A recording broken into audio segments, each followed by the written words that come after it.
할렐루야. 오늘 수요예배에 참여한 여러분 환영합니다. 축복합니다.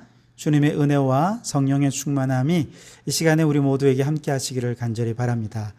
오늘 우리에게 주신 하나님 말씀은 마태복음 6장 11절 한 절 말씀을 함께 보도록 하겠습니다. 오늘 우리에게 일용할 양식을 주시옵고 아멘. 매주 수요일 이 시간 우리 심플 라이프라고 하는 주제로 함께 말씀을 나누는데요. 오늘 13번째 시간입니다. 단순한 삶, 심플 라이프. 어떤 삶이 심플 라이프였습니까? 하나님이 중심이 되는 삶이었습니다. 그래서 하나님을 중심에 두고 정말 하나님을 섬기는 일에 꼭 필요한 거라면 잘 붙잡고 또 불필요한 것이라면 가지치기를 잘 할 때 그 속에 심플 라이프의 아주 풍성한 열매들을 맛볼 수 있게 되겠죠. 지난 시간에는 우리가 절제라고 하는 성경의 가르침을 우리가 꼭 붙잡아야 된다 하는 말씀을 드렸는데요. 오늘은 본문을 통해서 일용할 양식을 구하는 삶, 이것을 우리가 꼭 붙잡아야 된다 하는 것을 함께 나누고 싶습니다. 그와 함께 지난주와 오늘 이어서 우리가 배척해야 될 것은 인간의 탐욕을 가지치기 하고 버려야 한다 하는 이면의 뜻도 함께 포함이 되어 있다라고 얘기할 수 있겠습니다. 오늘 본문은 아시다시피 예수님께서 가르쳐 주신 주기도문 있죠. 주기도문의 네 번째 기도인데 앞에 세 가지 기도는 하나님을 향한 기도입니다. 하나님의 영광, 하나님의 나라, 하나님의 뜻을 구하는 기도였다면 이제 네 번째 기도부터는 우리의 필요를 위한 기도인데요. 그런데 우리의 필요를 위한 기도라고 하기에는 오늘 기도가 우리에게 좀 부담스러운 건 사실입니다. 왜냐하면 오늘 우리에게 일용할 양식을 주시옵고 라고 기도하기에는 우리는 너무 많은 것을 가지지 않았습니까? 우선 오늘이라고 하는 이 말의 뜻은 요즘 혹은 오늘의 시대 이런 의미가 아니고요. 오늘 하루라고 하는 의미가 있습니다. 즉 우리가 오늘 우리에게 일용할 양식을 달라고 기도한다는 것은 오늘 이 하루 동안 살아가기에 꼭 필요한 만큼의 양식을 주십시오 라고 하는 기도이거든요. 그런데 그렇게 기도하기에는 이미 그보다 훨씬 더 너무 많은 풍요를 우리가 누리고 있지 않습니까? 그러니 이 기도가 사실은 우리에게 대단히 부담스러운 기도인 것이죠. 다시 말해 우리에게 잘라내어야 할 탐욕의 가지가 너무 많다는 것을 전제하는 기도입니다. 사실 문자 그대로 오늘 필요한 만큼의 양식만을 구하고 미래를 대비하지 않는다면 그 인생은 너무나도 불안한 미래가 될 수밖에 없을 것입니다. 물론 하나님 의지하면 다 책임져 주실 거야 라고 하지만 하나님 의지하는 사람도 하나님께서 미래를 대비할 수 있도록 지혜를 주시거든요. 그래서 사람들은 미래를 대비하고 미래를 준비해서 미리 쌓아두는 것이 필요하다는 걸 알고 있습니다. 그래서 오늘 우리에게 일용할 양식이라고 하는 것은 바로 이렇게 미래를 대비하는 준비까지도 포함한 내용이라고 얘기할 수 있겠습니다. 개미와 배짱이의 이소부화를 여러분 아시죠? 개미는 한여름에 너무 열심히 부지런히 일을 해서 또 겨울에 먹을 음식을 많이 저장을 해 두었습니다. 추운 겨울에 그 저장된 음식으로 겨울을 나죠. 반면에 배짱이는 여름에 일 안 하고 놀고 노래하며 그렇게 있다가 추운 겨울을 맞아 개미에게 가서 밥을 얻어먹어야 하는 거지 신세가 되고 말았습니다. 미래를 대비하고 준비해둔 개미는 배짱이에게도 함께 나누면서 함께 겨울을 날 수 있었던 이야기를 우리가 보게 됩니다. 다시 말해서 열심히 부지런히 저축하고 또 미래를 대비하는 것은 결코 나쁜 것이 아니라는 것이죠. 우리가 보험을 들지 않습니까? 그 보험을 드는 이유는 혹시라도 큰 질병, 암이라든지 혹은 크고 작은 건강에 이상이 생겼을 때 이렇게 보험에 넣어둔 금액으로 보험금을 타서 정말 목돈이 들어가는 큰 질병도 돈 걱정 없이 치료할 수 있도록 하기 위해서 미래를 대비해서 보험을 드는 거죠. 지혜로운 것입니다. 젊었을 때부터 미리미리 주택 청약 같은 데 저축해서 내 집 마련을 해야 할 필요가 있을 때 그것을 활용할 수 있다면 너무나도 정상적인 경제 활동이고 이 모든 것이 꼭 필요한 일용할 양식이라 할 수 있을 것입니다. 문제는 이렇게 한번 이제 미래를 대비하기 시작하다 보니 여기 자꾸 이제 욕심이 들어가기 시작하는 것입니다. 그 욕심이 자꾸 생겨나고 한도 끝도 없이 많아져서 우리 마음속에 더 많이 쌓아두고 더 많이 이제 저축하고 더 많이 누리고 더 많이 성장하고 더 많이 발전하고 그래서 더 많이 가지고 싶고 라고 하는 어떤 그 더 많이의 생각들, 욕심과 탐욕이 자꾸 늘어나더라는 것입니다. 석유는 식물성 기름과 동물성 기름과는 달리 땅에서 나오는 기름이라는 의미로 좀 구분하기 위해서 사용된 단어입니다. 1850년대쯤만 해도 동물성이나 식물성 기름으로 램프의 등을 밝혔거든요. 그런데 어떤 한 화학자가 석유에서 등유를 정제하는 기술을 개발하게 되면서 석유의 수요가 아주 폭발하게 됩니다. 가스 램프는 이제 등유 램프로 또 이제 등유 램프로 다 교체가 되었고, 그리고 원료 물질인 석유를 그 다음에 더 다양하게 정제하는 기술이 발전됐죠. 그래서 석유에서 가스도 나오고 아스팔트도 석유에서 나오고 플라스틱도 석유에서 나오면서 이걸로 공장도 돌리고 도로도 닦고 자동차도 굴리고 수많은 플라스틱 제품들을 만들어내면서 이제 석유는 현대인의 일상에 있어서 없어서는 안 될 매우 중요한 에너지원이 되고 말았습니다.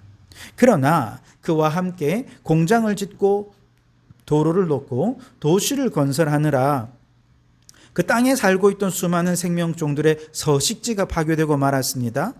공장과 자동차 등에서 뿜어내는 수많은 이산화탄소로 인해 지구온난화 문제가 심각해졌습니다.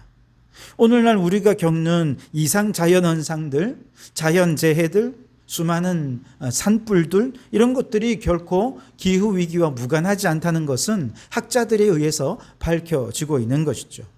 여러분, 어디서부터 잘못된 것일까요? 사실 처음에는 우리의 불편함을 해소하기 위해서 불편한 현실을 좀 더 개선하고자 하는 목적 때문에 석유에서 등유를 개발한 것 아니겠습니까? 혹은 인류를 조금 더 발전시키고 문명을 발달시키기 위한 인간의 지혜로운 행위, 바로 그런 것들이 이제 우리 인간을 이제 발전시키고 문명을 발전시켜 갔지만, 그런데 어느 순간부터는 이제 인간 안에 탐욕이 들어오면서 더 편리해지고 싶었어요. 더 부유해지고 싶은 거예요. 이만하면 됐다는 게 없습니다. 더 발전해야 되고 더 발달해야 되고 더 커져야 되고, 그렇게 인간의 탐욕으로 점점 변질되어 간 것이죠.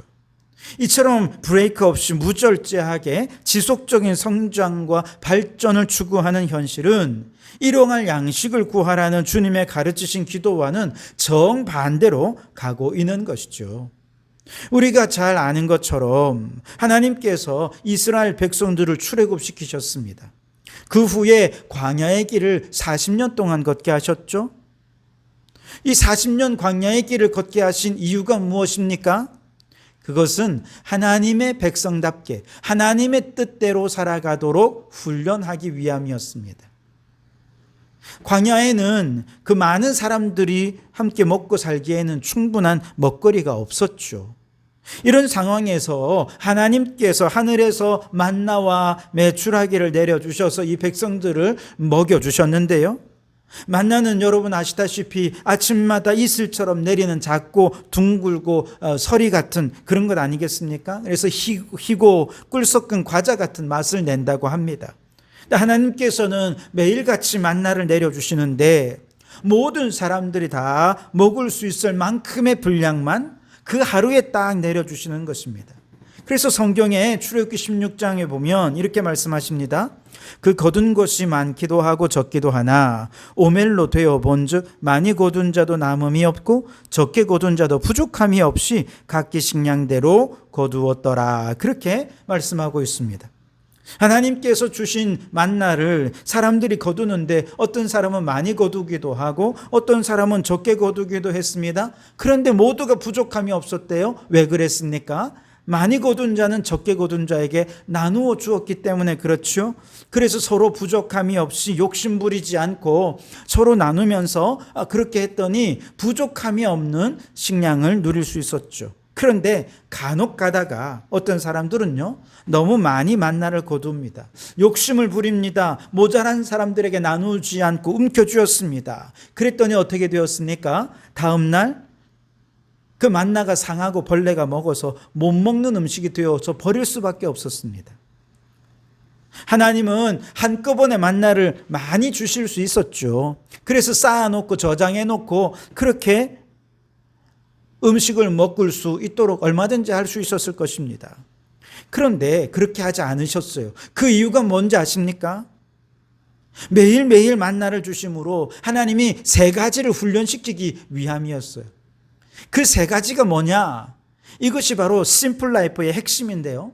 우선 첫째는 매일의 양식을 주시는 하나님만 의지하는 하나님 중심의 삶을 살도록 훈련하신 것입니다. 그렇죠, 여러분. 우리가 먹는 것은 결코 거저 생기는 게 아닙니다. 우리가 열심히 노력했다고 얻을 수 있는 것도 아닙니다. 노력은 필요하지만 노력만으로 되는 것도 아닌 것이죠. 전적으로 하나님의 은혜입니다. 이스라엘 백성들이 만나가 내린 후에 나가서 했던 일은 그저 바가지 들고 만나를 퍼오는 것뿐이었습니다.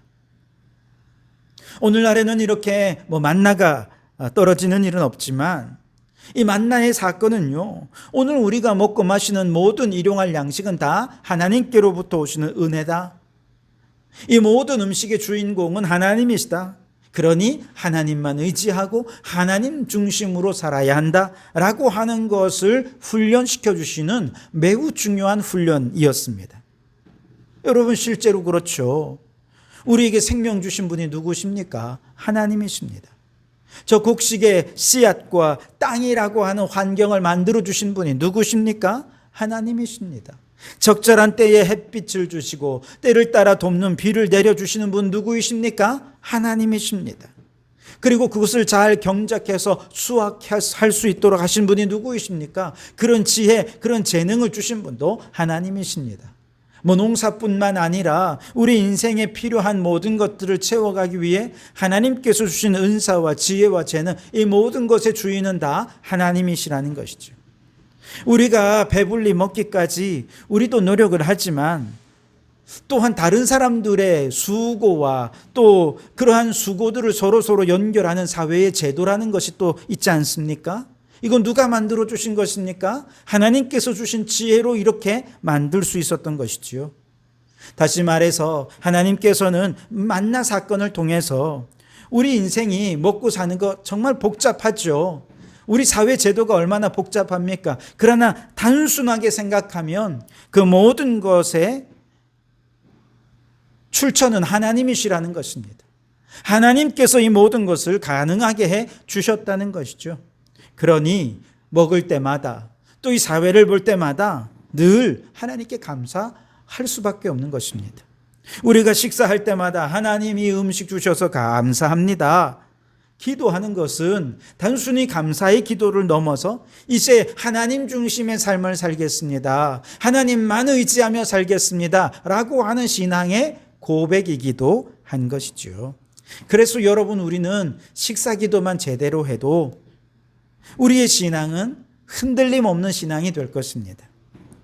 여러분, 우리 주님께서 일용할 양식을 주시옵고라고 가르쳐 주신 것은 바로 이것을 통해서 우리 안에 있는 탐욕을 좀 버리라는 것입니다. 이미 너무 많은 것을 가졌다는 것입니다. 다 버리고 우리를 매일같이 먹이시는 살아계신 하나님, 그분을 의지하고 이제 심플 라이프, 단순한 삶을 살라라고 하는 주님의 명령인 것입니다. 두 번째는 하나님께서 왜 이 백성들을 광야로 내보내셔서 매일 만나를 먹이셨는가? 하나님의 말씀으로 사는 법을 배우도록 하기 위해서이죠. 신명기 8장 3절 말씀해 보시면 하나님이 그들에게 매일 만나를 먹이신 이유를 이렇게 설명하죠. 너를 낮추시며 너로 줄이게 하시며 또 너로 알지 못하며 내 열조도 알지 못하던 만나를 내게 먹이신 것은 사람이 떡으로만 사는 것이 아니요 여호와의 입에서 나오는 모든 말씀으로 사는 줄을 너희로 알게 하려 하심이라. 아멘. 우리는 너무나도 떡에 매여 살아가기 쉬운 존재들입니다. 이 물질, 이 떡, 돈, 이것을 우상화하기 시작하면 그때부터 그 물질이 우리를 속박합니다. 우리는 물질에 굴복하며 살아가는 정말 비인간적이고 비인격적인 비참한 존재로 전락해버리고 말죠. 그러나 하나님께서는 우리 인간을 창조하신 다음에 다스리라는 것입니다. 정복하라는 것이죠. 우리는 이렇게 다스려야 할 존귀한 존재이지 물질로부터 다스림을 받고 물질의 굴복을 받아 살아야 하는 그런 어리석은 존재가 아니라는 것이죠. 먹거리 문제는 참 중요하죠. 하나님은 우리의 먹거리 문제에 전혀 관심이 없는 분이 결코 아니십니다. 얼마나 관심이 많으셨던지 오늘 우리의 기도 가운데 일용할 양식을 위해서 기도하도록 주님께서 직접 우리에게 가르쳐 주지 않으셨습니까? 문제는 물질을 어떻게 얻을 거냐, 물질을 얻는 방식입니다. 이스라엘 백성들은 우상 앞에 절을 해서 우상을 즐겁게 해야 풍요로울 수 있고, 비록 노예처럼 살지만 애굽에서 살 때 얼마나 배불리 먹을 수 있었느냐라고 생각을 했습니다. 얼마나 어리석습니까? 그런데 그런 광야에서 하나님을 배반하고 하나님을 원망했던 이런 어리석은 이스라엘 백성들과 같은 모습이 오늘 우리 안에도 있더라는 것이죠. 오늘날은 돈을 우상으로 여기는 자본주의 논리를 따라 돈을 섬기기 위해 사람들이 혈안이 되어 있습니다. 돈이라고 하면 사람들을 속고 속이고 남들과 악착같이 경쟁해서 어떻게든 이기고 짓밟고 올라서서 그래야 내가 더 많은 돈을 갖고 더 많은 권력을 누리고 더 많은 것을 행복해질 수 있다라고 생각을 한 것이죠. 그러나 하나님은 이런 자본주의적인 세상의 방식, 돈이 우선이 되는 물질 중심적인 이 세상의 방식을 따라 살지 말라는 것이죠. 이것이 가나안의 삶의 방식이고 이것이 애굽의 삶의 방식이라는 것입니다. 이제 우리는 어떻게 살아야 되는? 오직 하나님의 말씀, 이 말씀을 기준으로 살아갈 때 하나님 주시는 은혜와 풍요와 축복을 누릴 수 있게 된다 하는 것을 만나 사건을 통해 보여주신 것입니다. 물론 우리가 물질의 방식을 따라 살아가면 아마 지금보다 조금 더 많은 물질을 얻을 수 있겠죠. 그 결과 좀 더 여유를 누리고 좀 더 풍요롭게 살 수 있겠죠. 그러나 그 결국은 무엇이 됩니까? 물질의 노예가 되는 것입니다. 더 많은 풍요를 누리기 위해 우리는 또 더 많은 물질을 얻기 위해 물질에 끊임없이 쫓겨 살아갈 수밖에 없는 것이죠. 물질이 없어지면 어떻게 해요? 불안해합니다. 물질이 많으면 어떻습니까? 교만해집니다. 그러나 여러분, 물질의 다스림을 받아서는 안 됩니다. 물질에 굴복당해서는 안 됩니다. 우리는 물질로 하나님 나라로 물질을 다스리는 자가 되어야 합니다. 우리 하나님은 물질의 주관자가 되십니다. 시편 말씀 2편 8절에 보면 내 소유가 땅 끝까지 이르리라고 말씀하십니다. 시편 37편 11절 이하에 보면 우리 하나님은 온유한 자, 주의 복을 받은 자, 의인이라고 하는 그들이야말로 하나님께서 주시는 땅을 차지할 수 있을 거라고 말씀하십니다. 다시 말해서 하나님 말씀대로 정직하게 살고 이웃을 사랑하고 살고 하나님의 말씀의 원리대로 기업을 운영하고 맡겨주신 사업을 운영한다면 충성된 청지기처럼 최선을 다하는 그에게 하나님은 필요한 양식을 공급해 주신다는 것이죠. 필요한 양식을 위한 기도는 이처럼 우리에게 양식을 주시는 하나님을 의지하고 그분의 말씀의 원리를 따라 살아가고자 하는 결단의 기도이기도 하다는 것이죠. 바로 이러한 기도를 통해 우리의 삶은 심플 라이프, 단순한 삶으로 변화되는 것입니다. 세 번째로 우리 하나님께서 이 백성들을 광야로 내보내신 이유는 하나님께서 주시는 일용할 양식만으로 만족하는 삶을 가르치기 위해서였습니다.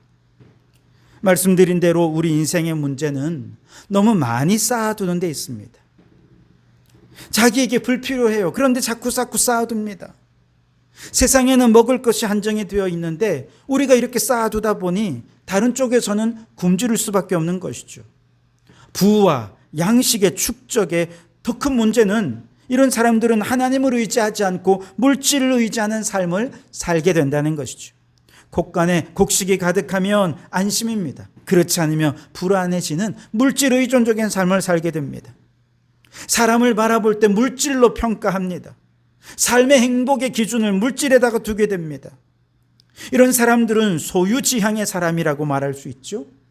하나님은 일용할 양식에 만족하는 삶을 살도록 함으로써 이스라엘 백성들이 보다 본질적인 문제인 하나님과의 교제, 이웃과의 사랑, 여기에 더 힘쓰는 관계지향적 삶을 살도록 요청하고 계신 것입니다. 그래서 여러분, 소유지향적인 삶이 아니라 이제는 관계지향적인 삶으로 살아가는 것, 일용할 양식을 구하는 성도들의 삶의 방식의 변화를 요청하는 것이죠. 그래서 여러분, 이제 우리의 삶은 더 단순해져야 되겠습니다. 특별히 물질의 문제에 있어서 소박한 삶을 살아야 하겠습니다. 삶의 패턴, 삶의 방식이 달라져야 된다는 것이죠. 일용할 것만을 구하는 주기도문의 정신이 필요하다는 것입니다. 우리나라 사회도 물질적으로는 과거에 비해서 얼마나 비교할 수 없을 정도로 풍요로워졌죠. 그렇지만 우리의 삶은 오히려 옛날보다 더 각박해져 가고 여유가 없어져 버렸습니다. 물질에 대한 욕심이 끝이 없습니다. 하나님은 우리에게 일용할 양식만을 위해 기도하라 말씀하시면서 이제 물질에 얽매이지 말고 물질로부터 자유한 자가 되라라고 말씀하시는 것입니다. 여러분, 심플 라이프는 자유자의 삶입니다. 자유하지 않으면, 물질로부터 자유하지 않으면 버릴 수가 없어요. 갖고 있으면 언젠가는 필요하겠지. 더 많이 있으면 안심이 되고 그것이 그런 소유지향적인 삶으로는 진정한 자유를 누릴 수가 없죠. 그런데 하나님께서 우리 안에 물질로부터 자유함을 주신다면 그 자유함으로 버릴 것은 버리고 붙잡을 것은 붙잡을 수 있게 되는 것입니다. 마지막으로 중요한 것은 오늘 우리에게 일용할 양식을 주시옵고 라고 하는 이 기도 속에서 우리에게 라고 하는 것 아주 중요합니다. 자, 여러분, 우리는 기도해서 일용할 양식을 하나님께 받아서 배부름을 얻었습니다. 그렇다면 여기서 내 기도는 끝이 나야 되겠습니까? 아니죠. 일용할 양식이 필요한 사람이 나만 있는 게 아니라 우리라는 것입니다. 나와 함께 있는 사람, 내 이웃이 일용할 양식으로 만족하기까지 우리의 기도가 다 응답되어 가야 한다는 것이죠. 초대교회 공동체가 그랬죠. 사도행전에서 증언하는 초대교회는요, 일용할 양식을 먹지 못하는 가난한 사람이 없었습니다. 그 이유가 뭐냐? 사도행전 4장 말씀에 보면 그 중에 가난한 사람이 없으니 이는 밭과 집이 있는 자는 팔아 그 판 것의 값을 가져다가 사도들의 발 앞에 두매 그들이 각 사람의 필요를 따라 나누어 줌이라 그랬습니다. 주님께서 가르쳐 주신 기도를 기도로 하고 기도한 그대로 살았더니 교회에서 굶는 사람이 없었습니다. 가난한 사람이 없었습니다. 서로의 필요를 모두 채워줄 수 있었던 것이죠. 광야의 백성들이 만나를 거두서 많이 거둔 사람은 적게 거둔 사람에게 함께 나누어서 배고픈 사람이 없었던 것과 같은 원리입니다. 우리가 이와 같이 나눔의 정신만 회복한다면 이 세상에 굶주린 사람은 아마 없게 될 것입니다.